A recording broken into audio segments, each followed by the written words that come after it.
for my meme fans out there, Tom Tach is like that guy your girlfriend tells you not to worry about. I mean, this guy came out of absolute nowhere. Like, if somebody asked me, hey, Disney Docket, what is like one of the most random and just strangest releases you've ever seen? I'd say Tom Tach. He came out of left field and is kind of from an element of the movie Cars 2 that was never explored. Now, if they continued on with this element and they released more from it, it would make more sense. And the element I'm referring to is the Radiator Springs Grand Prix. They didn't release any other fans from it besides this R.S. John Lasseter, which is more of like a special edition Easter egg cameo release than anything else.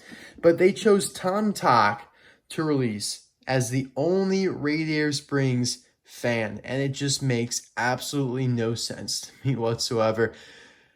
So welcome back, guys, to Forlorn Favorites, episode 7 here. Chapter 7 is here, the halfway point. I hope you guys are enjoying the series so far. Let me know your thoughts and comments in the comment section below. I'm sure you guys already have been. I'm recording this on like August. Is it the 6th? I think it is the 6th. It's like midnight. I'm recording all of these episodes ahead of time because I leave for college on August 9th. So yeah, I gotta get grinding on these videos. But anyways, yeah, guys, welcome back, and we're going to get right into it. So there is Mr. Tach at the end of Cars 2, just kind of chilling over there at the Cozy Cone. Maybe he's got a cone himself, or maybe he's staying at another hotel down the street. But either way, there's actually no other hotels in Radiator Springs. What am I talking about? But anyways, yeah, of all the fans there, like there's even Mia and Tia there. There's even Van and Minnie. You could have released like an updated version of them. Nope. This random white Opel Corsa. All right, cool. And not only do you release the most random fan ever, you put him in a 5-pack that is only available at Toys R Us stores in Australia and Canada. Like what? Like, come on, guys. Let me pull up this pack right here real quick. They call it the Radiator Springs Grand Prix, which is exactly what I was talking about. You got Sheriff in there. Doesn't make much sense, but okay. Francesco Bernoulli, Child Lightning McQueen. That's actually a cool re-release. Sally, and the exclusive Tom Tach. This is in the Radiator Springs Classic series, by the way. And there you go. You can see Tom Tach, or as in other languages, Tom Tax.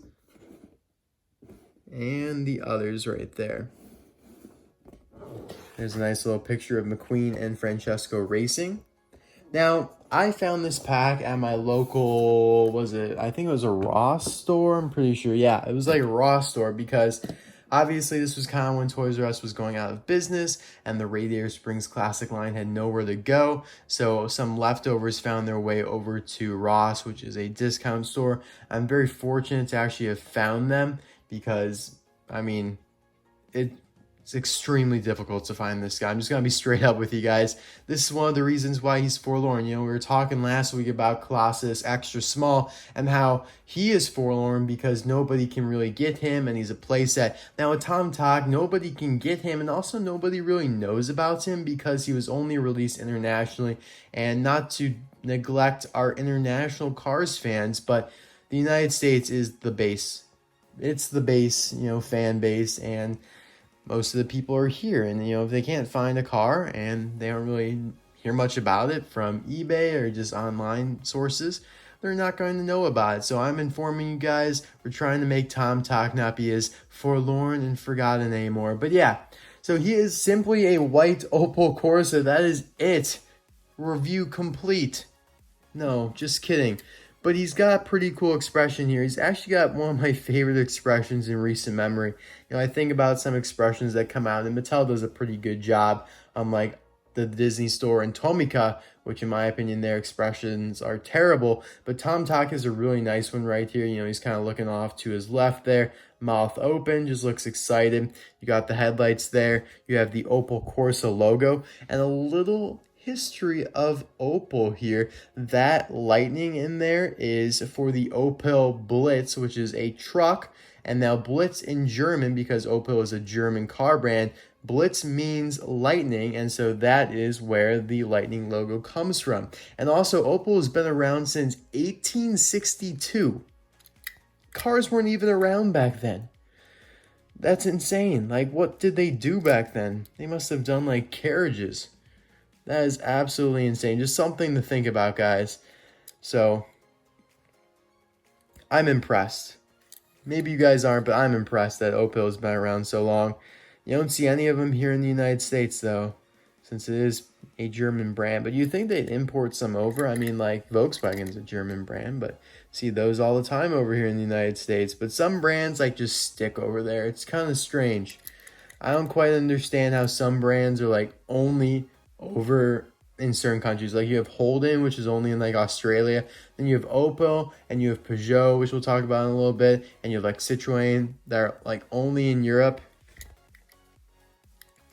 I wonder, I'm sure there's things like that for, you know, vice versa circumstances. Like, in Europe, people are like, what? You guys get Corvettes over there? We don't got any of those. So you can see a better shot of that lightning logo there. You can see Corsa, of course, the brand, or the model, I should say. Go Max. What does that mean?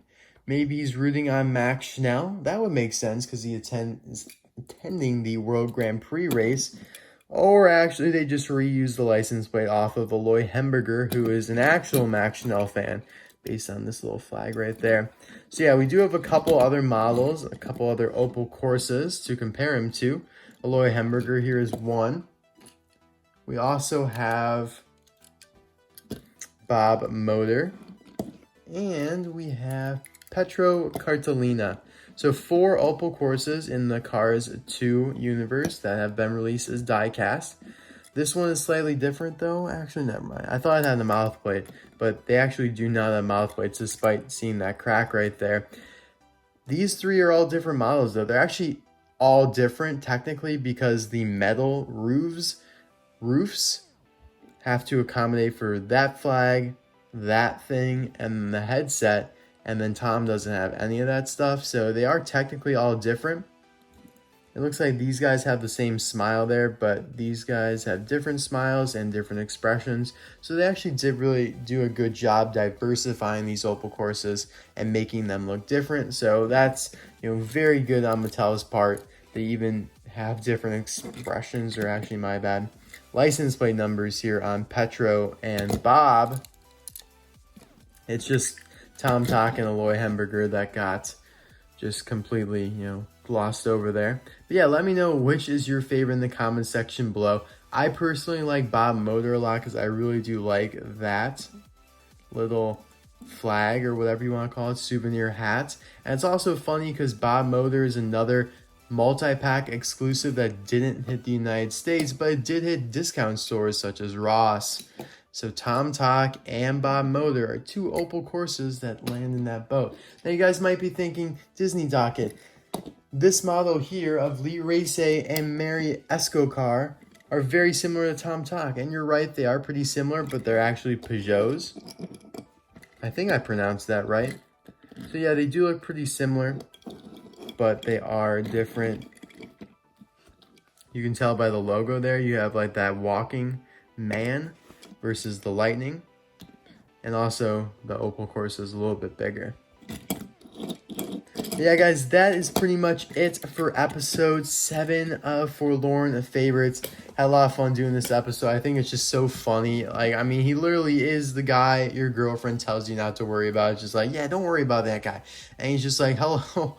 He's just like, what's up? Nobody knows about me, but I'm here. And I'm rare. Super rare. If you search this guy on eBay, I bet you would get about 0.5 results. Or -1 results, possibly. But yeah, guys, thank you so much for watching this video. I will see you guys next week for episode 8. I'm so excited for this series. I really hope you guys are enjoying it. It's been a ton of fun to record so far, so let's keep it up. Bye now.